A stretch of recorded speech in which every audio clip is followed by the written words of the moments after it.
શ્રીમદ ભાગવતમ સ્કંદ ચોથો અધ્યાય 20મો। મહારાજ પૃથુના યજ્ઞમાં ભગવાન વિષ્ણુનું પ્રાગટ્ય। મહર્ષિ મૈત્રેય કહેવા લાગ્યા, હે પ્રિય વિદુર, 99 અશ્વમેઘ યજ્ઞ સંપન્ન થવાથી પ્રસન્ન થયેલા ભગવાન વિષ્ણુ યજ્ઞ સ્થળમાં આવ્યા। તેમની સાથે દેવરાજ ઇન્દ્ર પણ આવ્યા હતા। જ્યારે ભગવાન વિષ્ણુએ પૃથુ રાજાને સંબોધીને કહ્યું, હે પ્રિય પૃથુ રાજા, દેવરાજ ઇન્દ્રે તમારા 100 અશ્વમેઘ યજ્ઞોના 100મા યજ્ઞનો ભંગ કર્યો છે। હવે તમારી ક્ષમા માગવા તે તમારી પાસે આવ્યા છે, માટે તેમને ક્ષમા આપો। આ શ્લોકમાં આત્મનમ શબ્દ અર્થ સૂચક છે। યોગી તથા જ્ઞાનીજનોમાં એવો રિવાજ છે કે એકબીજાને આત્મન કહીને સંબોધે છે, કારણ કે આત્મવેતાઓ જીવાત્માને ક્યારેય દેહરૂપે સ્વીકારતા નથી। વ્યક્તિગત આત્મા ભગવાનનો અભિન્ન અંશ હોવાથી ગુણાત્મક રીતે તે આત્મન તથા તો પરમાત્મનનું અભિન્ન છે। આગળના શ્લોકમાં સ્પષ્ટતા થશે તેમ દેહ તો ઉપર ચોટ્યું માત્ર આવરણ માત્ર છે। તેથી ઉન્નત આધ્યાત્મિક વેતા એક આત્મા અને બીજા આત્મામાં ભેદ કરશે નહીં। હે રાજા, જે મનુષ્ય અત્યંત બુદ્ધિમાન છે તથા બીજાઓનું કલ્યાણ કરવા માટે તત્પર છે, તે મનુષ્યોમાં સર્વોત્તમ ગણાય છે। પ્રગતિશીલ મનુષ્ય બીજા જીવો પ્રત્યે કદાપી દ્વેષ બુદ્ધિ વાપરતો નથી। ઉન્નત બુદ્ધિશાળી મનુષ્ય આ પ્રાકૃતિક શરીર આત્માથી જુદું છે એ વિશે સદા સભાન હોય છે। જે મનુષ્ય આધ્યાત્મિક ચેતનામાં કે કૃષ્ણ ભાવનામાં ઉન્નત થયેલા હોય છે, તેઓ પ્રકૃતિના પ્રભાવ હેઠળ કદાપી આત્મા પ્રત્યે કે આત્માના કાર્યો પ્રત્યે દ્વેષ બુદ્ધિ રાખતા નથી। તે ક્ષમા કરે છે। એમ કહેવાય છે કે ક્ષમા એ આત્મજ્ઞાનમાં પ્રગતિ કરનારા મનુષ્યનો મોટો ગુણ છે। જે મનુષ્ય દેહાત્મ ભાવનું સંપૂર્ણ જ્ઞાન ધરાવે છે, તેઓ જાણે છે કે આ શરીર મોહથી પરિણામતા અવિદ્યા, ઈચ્છાઓ તથા કર્મનું બનેલું છે। તેઓ શરીર પ્રત્યે અનુરૂપ થતા નથી। સદબુદ્ધિ ધરાવતા મનુષ્ય પોતે દેહ છે તેમ માનતા નથી। ભગવાન વિષ્ણુએ પૃથુ મહારાજને જણાવ્યું હતું કે યજ્ઞ કાર્ય સામાન્ય લોકો માટે ઉદાહરણ રૂપ હતું, છતાં તમારા જેવા વ્યક્તિગત આત્માને લાગે વળગે છે ત્યાં સુધી આવા યજ્ઞો કાર્યોની કોઈ જ જરૂર નથી। ભાગવદ ગીતામાં સમર્થ કર્યું છે એ પ્રમાણે, હે અર્જુન, ભૌતિક પ્રકૃતિના 3 ગુણો વેદોનો વિષય છે। તું ત્રિગુણાતીત થઈ જા, સુખ દુઃખ આદિ ઇન્દ્રિયોથી મુક્ત થા, નિત્ય સત્વગુણમાં સ્થિર રહે, કોઈ વસ્તુ મેળવવા સાચવવાની ચિંતાથી પર રહે અને આત્મપારાયણ થા। જે મનુષ્ય ભૌતિક અવસ્થાની ઉપર ઉન્નત થયેલા હોય છે, તેઓ આવા વૈદિક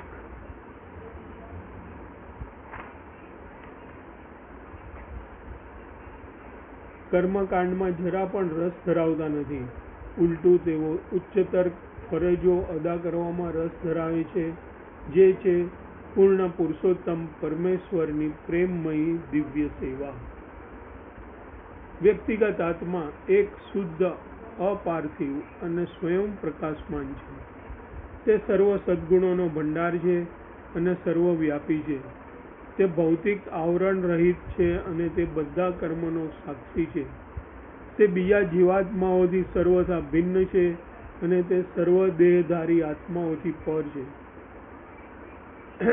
ભૌતિક જગતમાં દેહ ધારણ કરનારા મનુષ્યો, પ્રાણીઓ, પક્ષીઓ, મધમાખી વગેરે બદ્ધ જીવો અનેકવિધ રૂપોમાં અસ્તિત્વ ધરાવે છે। એ રીતે જીવો એક નહીં પણ અનેક છે. વેદોમાં સામર્થ્ય આપ્યું છે તેમ નિત્યના ચેતન સાત્વન જીવાત્માઓ જે અનેક છે અને ભૌતિક જગતમાં બદ્ધ છે તે શુદ્ધ નથી, પરંતુ ભગવાન શુદ્ધ અને અનાસક્ત છે. જીવાત્માઓ સ્વતઃ પ્રકાશમાન નથી, પરંતુ ભગવાન પરમાત્મા સ્વયં પ્રકાશમાન છે. ભગવાન ભૌતિક દેહના આવરણમાં નહીં હોવાથી જીવાત્માથી બધી પ્રવૃત્તિઓના સાક્ષી છે. જીવાત્મા અને પરમાત્મા ભગવાન બંને આત્મા અથવા ચૈતન્ય છે. જીવાત્માએ પોતાની અવસ્થા તથા ભગવાનની અવસ્થા જાણવી તે જ એનું સંપૂર્ણ જ્ઞાન છે. જે મનુષ્ય ભૌતિક પ્રકૃતિમાં હોવા છતાં આત્માના પૂર્ણ જ્ઞાનમાં સ્થિત હોય છે તે પ્રાકૃતિક ગુણોથી કદા લેપાતો નથી, કારણ કે તે હંમેશા દિવ્ય પ્રેમ લક્ષણા સેવામાં સ્થિત હોય છે. જે મનુષ્ય તનથી, વાણીથી તથા મનથી હંમેશા ભાગવત સેવા પારાયણ રહેતો હોય તો તે ભૌતિક જગતમાં રહેતો હોવા છતાં તેને જીવન મુક્ત ગણવો જોઈએ. પૂર્ણ પુરુષોત્તમ પરમેશ્વર ભગવાન વિષ્ણુએ વળી કહ્યું, હે પૃથુરાજા, સ્વકર્તવ્ય કર્મમાં સ્થિત થયેલો મનુષ્ય જ્યારે ભૌતિક લાભ મેળવવાના હેતુ વગર મારી પ્રેમ લક્ષણા સેવા ભક્તિમાં પરોવાઈ જાય છે, ત્યારે તે ધીમે ધીમે અંતરમાં અત્યંત પ્રસન્ન થાય છે. ભગવત ભક્તિ કરવાના સાધન તરીકે વ્યવસાયિક કર્તવ્યો કરવા એ જ એનું જીવનનું અંતિમ ધ્યેય છે. આપણે ભગવાનની સેવા તથા સંતોષ અર્થે જ કર્મ કરવા જોઈએ, નહીં તો આપણે કર્મ ફળના બંધનમાં પડીશું. ભક્તિ યોગ બહુ સરળ છે. કોઈ પણ મનુષ્ય તે અપનાવી શકે છે. તે જે હોય તેવો ભલે રહે. મનુષ્ય બહુ સરળતાથી ભાગવત સેવામાં પોતાને પરોવી શકશે. ભગવાન જ્યારે મનુષ્યની સેવાથી પ્રસન્ન થાય છે ત્યારે તેનું જીવન ધ્યેય પૂર્ણ થાય છે. જ્યારે હૃદય બધા જ ભૌતિક સંસર્ગ દોષથી મુક્ત થાય ત્યારે ભક્તનું મન વિશાળ અને પારદર્શક બને છે. જીવાત્મા જાણે છે કે તે પરબ્રહ્મ પરમેશ્વરનો સનાતન સેવક છે. પંચ મહાભૂતો, જ્ઞાનેન્દ્રિયો, કર્મેન્દ્રિયો તથા મનનું બનેલું આ શરીર સ્થિર આત્માની માત્ર દેખરેખમાં રહેલું છે. ભાગવત ગીતામાં ભગવાન કૃષ્ણ કહે છે કે સ્થૂળ પંચ મહાભૂતોથી પૃથ્વી, પાણી, અગ્નિ, વાયુ તથા આકાશ અને સૂક્ષ્મ તત્વો, મન, બુદ્ધિ તથા અહંકારનું બનેલું શરીર આત્માથી તદ્દન ભિન્ન છે. માટે મનુષ્યએ આ ભૌતિક તત્વોની ક્રિયા પ્રતિક્રિયાથી વિચલિત ન થવું જોઈએ. જે ભક્તો ભક્તિમાં સંપૂર્ણ તલ્લીન થયેલા હોય છે તેઓ બાહ્ય શરીર ઉપર શું થઈ રહ્યું છે તેની દરકાર કરતા નથી. જીવાત્માના ચેતન આત્માની પ્રવૃત્તિઓથી સંપૂર્ણ રીતે ભિન્ન છે. આ સંબંધમાં એક સાદો દાખલો આપી શકાય તેમ છે. મોટરકારમાં જતો એક વેપારી ગાડીમાં બેસે છે, ગાડીની ગતિ ઉપર દેખરેખ રાખે છે અને ડ્રાઈવરને સલાહ સૂચન આપે છે. કેટલું પેટ્રોલ વપરાયું તે જાણે છે કે કાર વિશે તે બધું જાણે છે, તો પણ કારથી તે અગળો જ હોય છે અને પોતાના ધંધા વિશે જ વધુ વિચારમગ્ન હોય છે. ગાડીમાં જતો હોય તે વખતે પણ તે પોતાના ધંધા અને કાર્ય લઈનો જ વિચાર કરતા હોય છે. પોતે કારમાં બેઠો હોય છે છતાં તે કાર સાથે સુસંબંધ હોતો નથી. વેપારી જેમ પોતાના ધંધાના વિચારોમાં હંમેશા મગ્ન રહે છે, તેમ જીવાત્મા ભગવાનની પ્રેમ સભર સેવા કરવાના વિચારોમાં મગ્ન રહી શકે છે. ત્યારે જ ભૌતિક શરીરની પ્રવૃત્તિઓથી અળગા રહી શકાશે. કર્મી, જ્ઞાની અને યોગીજનો ભક્તિમાં સુસંબદ્ધ થઈ શકતા નથી. કર્મીજનો શરીરની પ્રવૃત્તિઓમાં પૂરી રીતે પરોવાઈ જાય છે. તેમનું જીવન ધ્યેય માત્ર શરીરને સુખ આપવાનું હોય છે. જ્ઞાનીજનો તત્વચિંતક દ્વારા બંધનમાંથી બહાર નીકળવાનો પ્રયત્ન કરે છે, પરંતુ મુક્ત સ્થિતિમાં તેમને કાયમી સ્થિરતા મળતી નથી. ભગવાનના ચરણ કમળમાં તેઓ આશ્રય લેતા નથી, તે કારણે તેઓ બ્રહ્મ સાક્ષાત્કારની ઉચ્ચ અવસ્થામાંથી પતન પામે છે.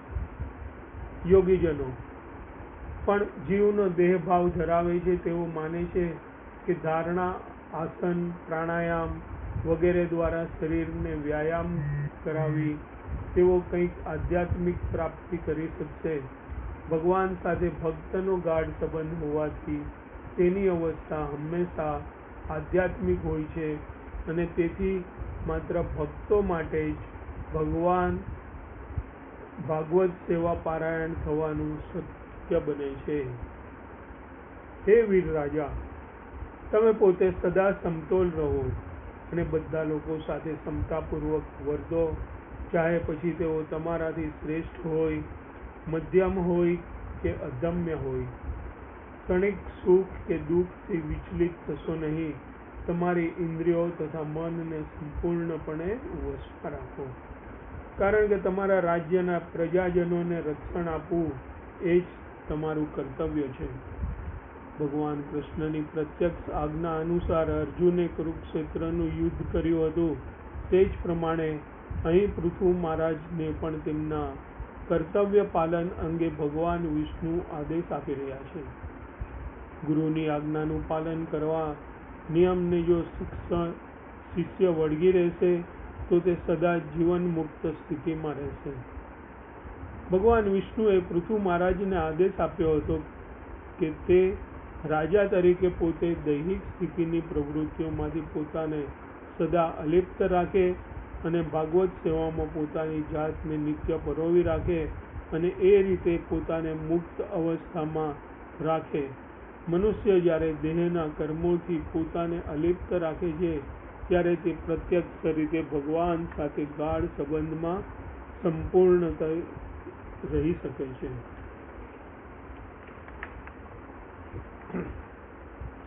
રાજ્યના નાગરિકો એવા સામાન્ય પ્રજાજનોને રક્ષણ આપવું એ રાજાનો નિયત વ્યવસાયિક ધર્મ છે. ભગવાન વિષ્ણુએ પૃથુ મહારાજને શીખ આપી હતી કે રાજાએ રાજ્ય તથા પ્રજાપાલનની જવાબદારી છોડી દઈ ને મોક્ષ પ્રાપ્તિ માટે હિમાલયમાં જતા રહેવું એવી કોઈ શાસ્ત્રાજ્ઞા નથી. પ્રજાજનો અથવા બહુજન સમાજ આધ્યાત્મિક મુક્તિ માટે પોતપોતાના કર્તવ્યો કરે છે. તે જોવું એ જ રાજધર્મ અથવા રાજ્યના વડાનું કર્તવ્ય છે. પ્રજાજનો ધીમે ધીમે સંપૂર્ણતા કૃષ્ણ ભગવત પારાયણ બને એ વિશે ધ્યાન રાખવું એ જ રાજાનું સાચું કર્તવ્ય છે. રાજ્યમાંથી પાપ કર્મનું સંપૂર્ણપણે ઉન્મૂલન થશે ત્યારે જ કોઈ યુદ્ધ, રોગચાળો, દુકાળ કે કુદરતી ઉપદ્રવો થશે નહીં. જો ગુરુ પોતાના શિષ્યોને પાપ કર્મમાંથી મુક્ત થવામાં દોરવણી ન આપી શકે તો તે તેમના પાપ કર્મ માટે જવાબદાર ઠરે છે. આજે આખી દુનિયા રાજ્ય તથા પ્રજાના આવા વિપરીત સંજોગોથી બનેલી છે અને તેથી જ આવી સામાજિક દશાના અવશ્યભાવી પરિણામ રૂપે સતત તંગદિલી, યુદ્ધ અને ઉપાધિ ચાલુ રહે છે.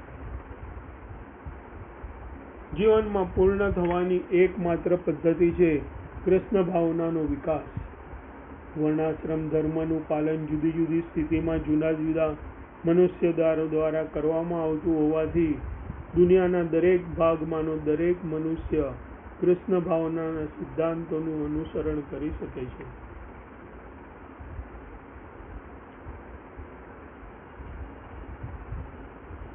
મહારાજ પૃથુના ઉત્તમ ચારિત્ર અને આચારથી ભગવાન વિષ્ણુ ઘણા પ્રસન્ન થયા હતા અને વરદાન આપ્યું હતું. ભગવાન સ્પષ્ટતા કરે છે કે મોટા યજ્ઞ સમારંભો કે યોગ સાધનાથી તપશ્ચર્યા અને સંતુષ્ટ કરી શકે નહીં. માત્ર ઉચ્ચ ચરિત્ર અને આચરણથી જ હું પ્રસન્ન થાઉં છું. પરંતુ આનો વિકાસ ત્યારે જ થાય છે જ્યારે મનુષ્ય ભગવાનનો શુદ્ધ ભક્ત બને.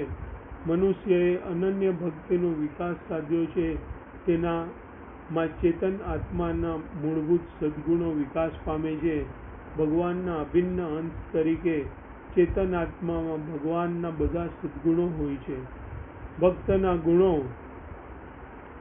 ભગવાન યજ્ઞો કરવાથી કે યોગ સાધના કરવાથી સંતુષ્ટ થતા નથી, પરંતુ જીવાત્માના દિવ્ય ગુણોના વિકાસથી જ પ્રસન્ન થાય છે. તેમના બધા સદ્ગુણો આ પ્રમાણે છે: સર્વ પ્રત્યે દયાળુ ભાવના, ઝઘડો ન કરવો, પરમ તત્વમાં સ્થિર રહેવું, બધા પ્રત્યે સમાન ભાવ રાખવો, દોષ રહિત, દાની, સૌમ્ય, પવિત્ર, સાદો, સરળ, પરોપકારી, શાંત, કૃષ્ણમાં અનુરત, સંસારની લાલસા વિનાનો, દીન, સ્થિર, આત્મસંયમી, મિતાહારી, સમજુ, આદરયુક્ત, નમ્ર, ગંભીર, અનુકંપાયુક્ત, મિત્રભાવવાળો, કાવ્યરસિક, નિપુણ, મૌન. ભગવાનના ઉપદેશો કેવી રીતે ગ્રહણ કરવા જોઈએ તેનો વ્યવહારુ દાખલો અહીં પૃથુ મહારાજે દર્શાવ્યો છે.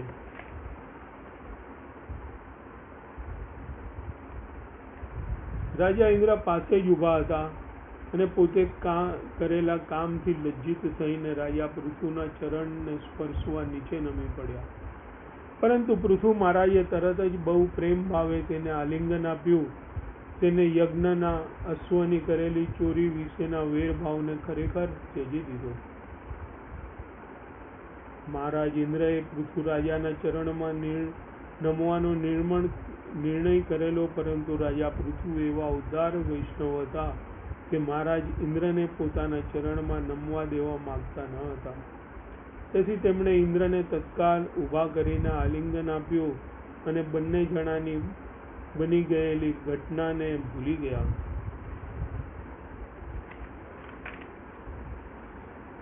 રાજા પૃથુએ ભગવાનના ચરણ કમળનું અતિ ભક્તિભાવ પૂજન કર્યું.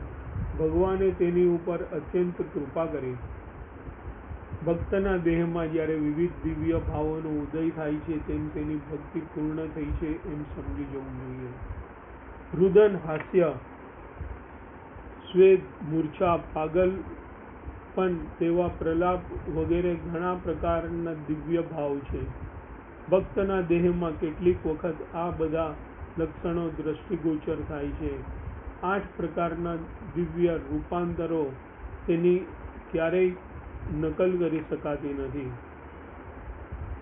જે મનુષ્ય નિત્ય ભાવે ભાગવત ભક્તિ પારાયણ રહે છે તેઓ જીવ માત્રના હૃદયમાં પરમાત્મા તરીકે બિરાજતા ભગવાન સાથે સીધા સંપર્કમાં રહે છે. તે પ્રાણી માત્રના હૃદયમાં નિત્ય રહેલા છે, પરંતુ કેવળ ભક્ત જ ભગવાનની ઉપસ્થિતિનો સાક્ષાત્કાર કરી શકે છે. મહારાજ પૃથુની આંખો પ્રેમશ્રુથી ભરાઈ ગઈ. તેમણે હૃદયથી જ ભગવાનને આલિંગન આપ્યું અને હાથ જોડીને ઊભા રહ્યા. આ શ્લોકમાં રાજા પૃથુને ભગવાનના સાત્યવેશ અવતાર હોવાથી આદિરાજ અથવા તો આદ્ય અથવા તો આદર્શ રાજા કહીને સંબોધ્યા છે. તે એક મહાન ભક્ત પણ હતા. તે એવા પરાક્રમી હતા કે યુદ્ધમાં સ્વર્ગના રાજા ઇન્દ્ર સમાન હતા. પોતાની પ્રજાને સત્કર્મ અને ભક્તિભાવ પારાયણ રાખી તેમને પ્રજાપાલન કર્યું હતું.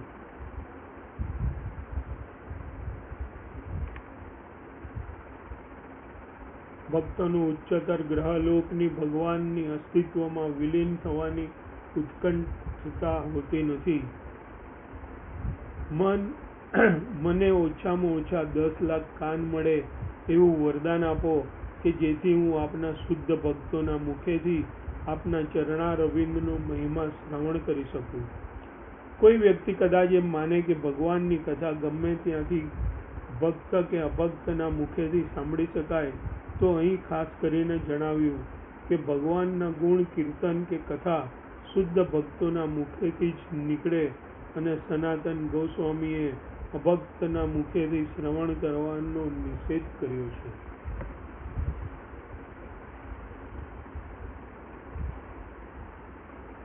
વિશ્વભરમાં ભગવાનના અસંખ્ય ભક્તો છે. સ્મરણાતીત કાળથી તથા અનંત કાળ સુધી તેઓ ભગવાનના ગુણગાન ગાઈ રહ્યા છે. છતાં પણ તેઓ સંપૂર્ણતા ભગવાનનો મહિમા વર્ણવી શકતા નથી. તેથી પૃથુ મહારાજને અસંખ્ય કાન જોઈતા હતા.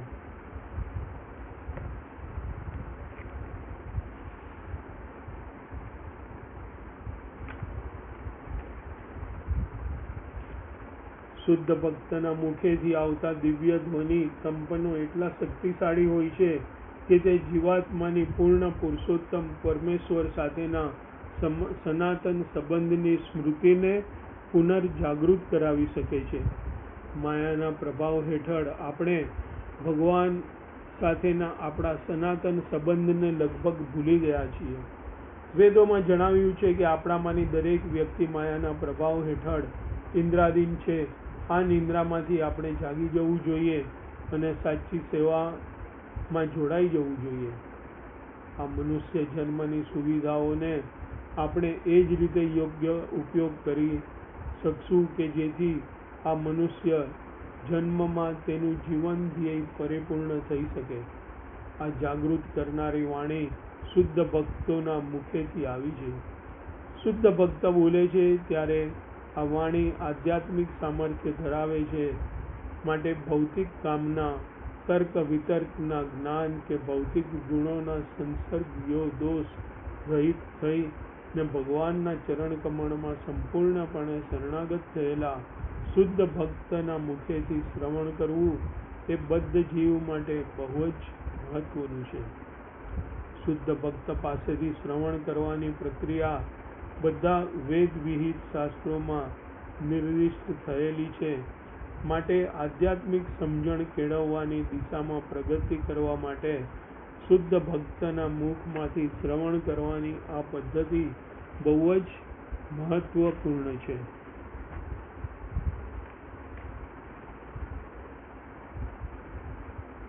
મહારાજ પૃથુ દર્શાવે છે કે ભગવાન નારાયણના નિત્ય સંગીની એવા લક્ષ્મીદેવી સુદ્ધા ભગવાનના ગુણાનુવાદ સાંભળવા માંગતા હતા અને શુદ્ધ ભક્ત એવી ગોપીઓના સંગ માટે લક્ષ્મીદેવીએ કઠોર તપશ્ચર્યા કરી હતી. હવે હું આ પૂર્ણ પુરુષોત્તમ પરમેશ્વરની સેવામાં જોડાઈ જવા ઈચ્છું છું. હાથમાં કમળ ધારણ કરનારા લક્ષ્મીદેવીની જેમ આપની સેવા કરવા ઈચ્છું છું. આપ ભગવાન સર્વ દિવ્ય ગુણોના ભંડાર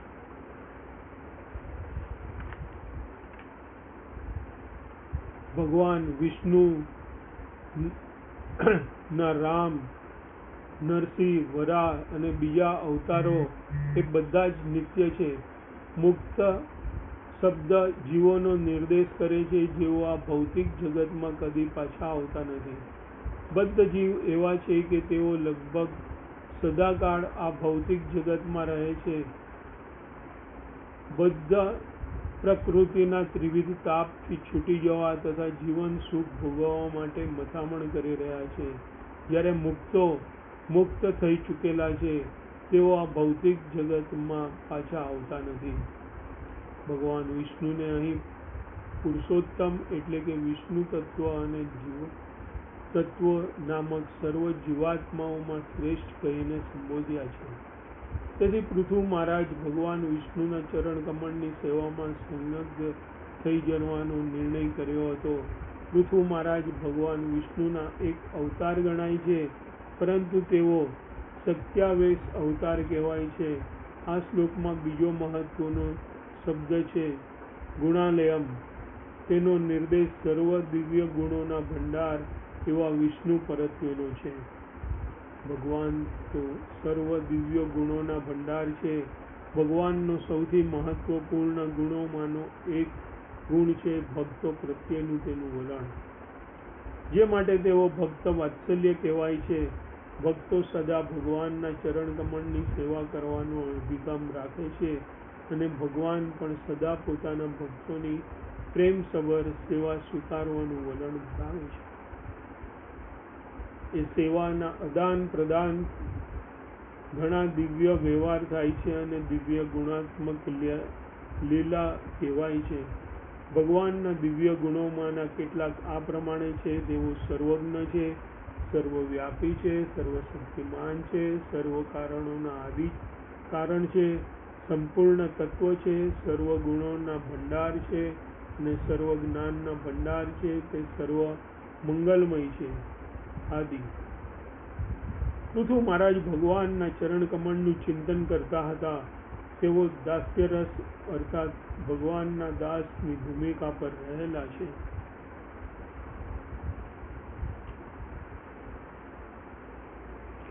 હે જગદીશ, લક્ષ્મી દેવી જગતજનની છે, તો એ મને લાગે છે કે તેમના સેવા કાર્યમાં દખલગીરી કરવાથી તેઓ કદાચ મારી ઉપર ગુસ્સે થાય.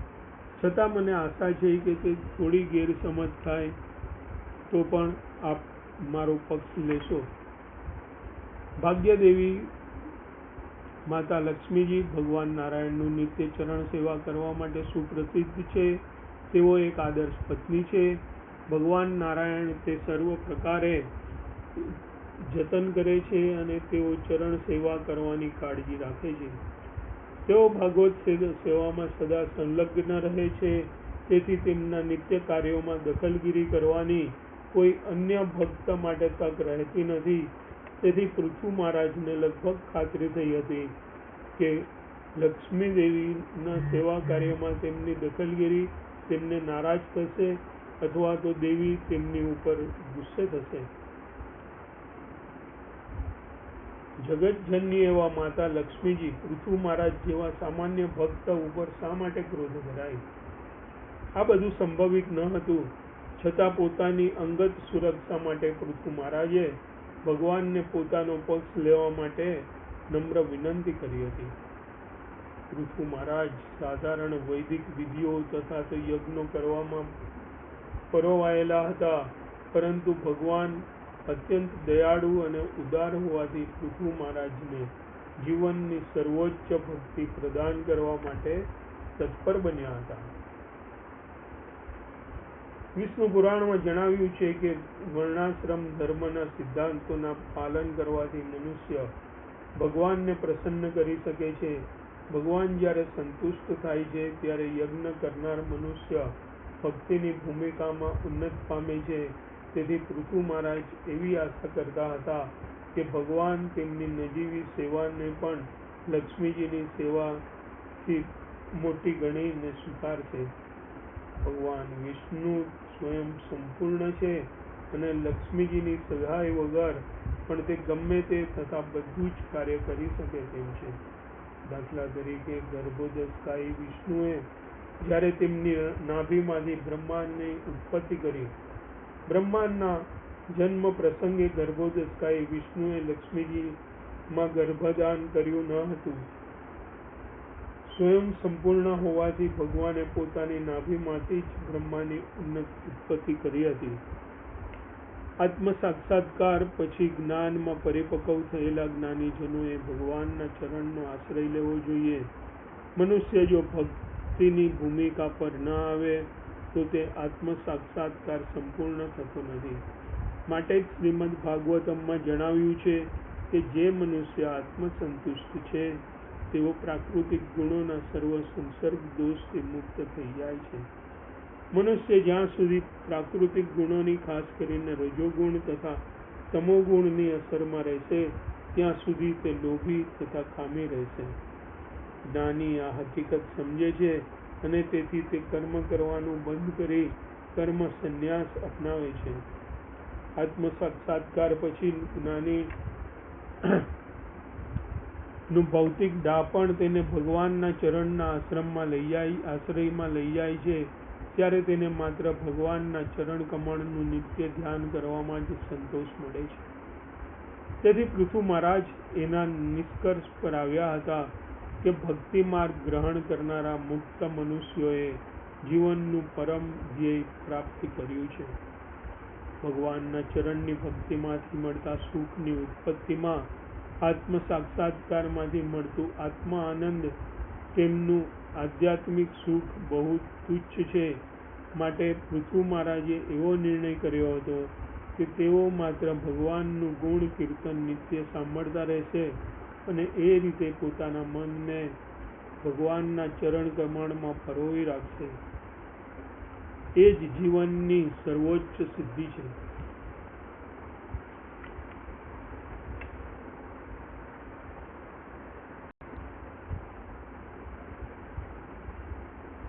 જીવાત્મા ભગવાનના સનાતન અભિન્ન અંશ હોવાને કારણે ભક્તિમય સેવામાં લાગી જવું એ તેનું તાત્કાલિક કામ છે.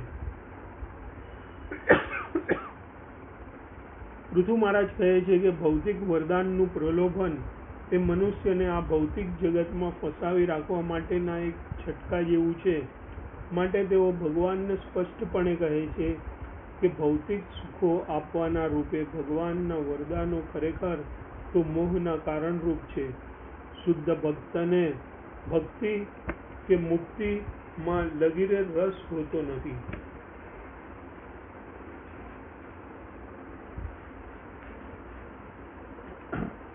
ભાગવદ ગીતામાં ભગવાન કહે છે કે અલ્પ બુદ્ધિ મનુષ્ય વેદોની અલંકારિક વાણીથી આકર્ષાઈને ભૌતિક રીતે સુખ પ્રાપ્ત કરવા સકામ કર્મ કરે છે.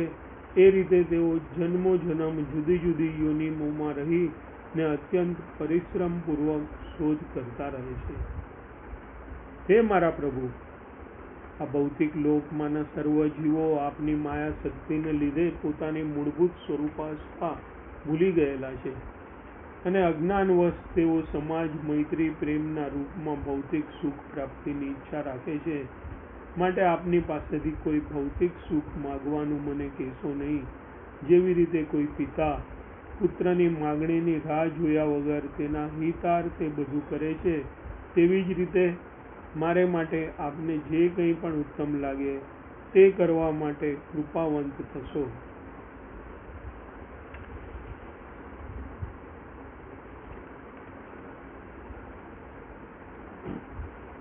આપણી સમક્ષ વિવિધ પ્રકારના જીવો છે અને દરેક જીવ પુનર્જન્મ તથા કર્મના બંધનમાં ફસાયેલો છે.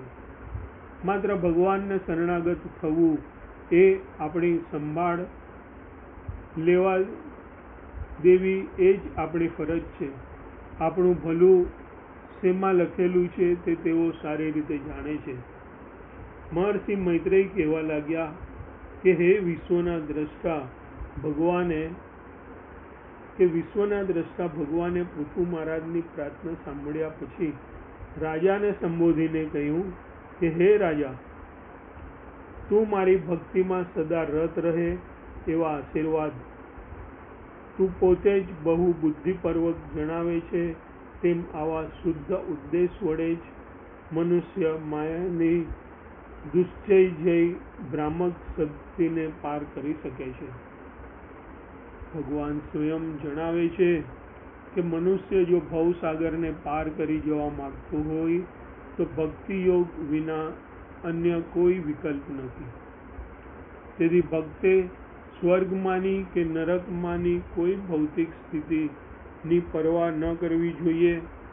શુદ્ધ ભક્તે ભાગવત સેવામાં સદા સંલગ્ન રહેવું જોઈએ.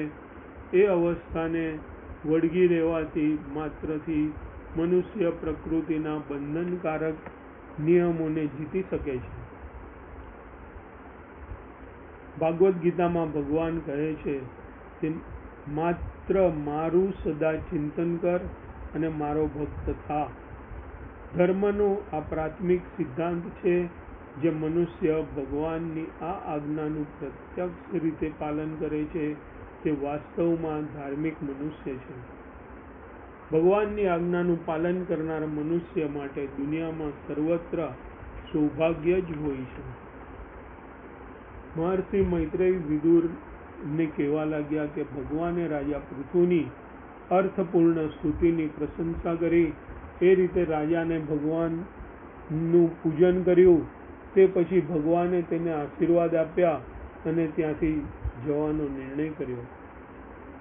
પૃથુ મહારાજ ભક્તિ માર્ગ ફેલાવવા ભગવાનના સાક્ષાવેશ અવતાર થયા હતા અને ભગવાને તેમને પોતાને સ્થળે નિશ્ચલ એવા આશીર્વાદ આપ્યા હતા. ભગવાન આ ભૌતિક જગતમાં પ્રગટ થાય છે, તેમ છતાં તેમની ગણના ક્યારેય બદ્ધ જીવોમાં થતી નથી. તેઓ ભૌતિક ગુણોના સંસર્ગથી રહિત થઈ ને તેમની આધ્યાત્મિક અવસ્થામાં રહે છે અને તેથી જ ભગવદ્ ગીતામાં ભગવાન અંતરંગ શક્તિ દ્વારા થયેલા જણાવે છે. ભગવાન ધર્મની પુનર્સ્થાપના કરવા માટે અને મનુષ્ય સમાજમાં આસુરી પ્રભાવનો નાશ કરવા માટે જ પ્રગટ થાય છે. રાજા પૃથ્વીએ ત્યાં આવેલા બધાનો પૂજા સત્કાર કર્યો. પછી તેઓ બધા જ ભગવાન વિષ્ણુની પાછળ પોતપોતાના ધામમાં પાછા ચાલ્યા ગયા. વેદ સાહિત્યમાંથી આપણને પૂરેપૂરી જાણકારી મળે છે કે ભૌતિક તેમજ દિવ્ય બંને જગતના દરેક ગ્રહલોકમાં વિભિન્ન બુદ્ધિવાળા જીવો છે.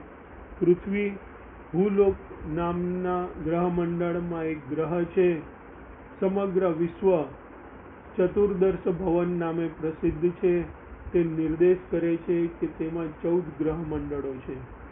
ભૌતિક આકાશના ગ્રહમંડળોની પેલે પાર બીજું આકાશ છે જે દિવ્ય આકાશ કહેવાય છે અને તેમાં દિવ્ય વૈકુંઠ લોકો આવેલા છે અને દિવ્ય વૈકુંઠ લોકના નિવાસીઓ ભગવાનની વિવિધ પ્રકારની પ્રેમ લક્ષણા સેવા ભક્તિ કરવામાં તલ્લીન રહે છે. ભગવાન કૃષ્ણ ત્યાં સદા નિત્ય નિવાસ કરે છે. જીવાત્મા ભગવાનની સેવાના તેના અસલ કામમાંથી અધઃપતિત થાય છે. તેથી તેને જીવનની દુઃખમય ભૌતિક અવસ્થાની દશા ભોગવવા કે તેનું સુખ ભોગવવાનો પ્રયત્ન કરવા માટે ભૌતિક શરીર પ્રાપ્ત થાય છે. ભગવાન સર્વાકર્ષક છે. તે બધાને આકર્ષે છે. ભગવાન મહારાજ પૃથુના યજ્ઞ ક્ષેત્રમાં ક્ષીરોદકાય વિષ્ણુ આવ્યા હતા. ભગવાન ભૌતિક આંખોને દ્રષ્ટિગોચર થતા નથી. ભગવાન ભક્તની દ્રષ્ટિ સ્વયં ને સમક્ષ દર્શન આપે છે. ભૌતિક જગત ભગવાનનું સર્જન હોવા છતાં તેઓ ચર્મચક્ષુને અવ્યક્ત રહે છે. પરંતુ મહારાજ પૃથ્વીએ પોતાની શુદ્ધ ભક્તિથી દિવ્ય ચક્ષુ વિકસાવ્યા હતા. તેઓ ભક્તની દ્રષ્ટિને પોતાના દર્શન આપે છે. આ રીતે શ્રીમદ ભાગવતમ ચતુર્થ સ્કંદના મહારાજ પૃથુના યજ્ઞમાં ભગવાન વિષ્ણુનું પ્રાગટ્ય નામના 20મા અધ્યાય પરના ભક્તિ વેદાંત ભાવાર્થો પૂર્ણ થાય છે. શ્રી કૃષ્ણમ શરણમ મમ.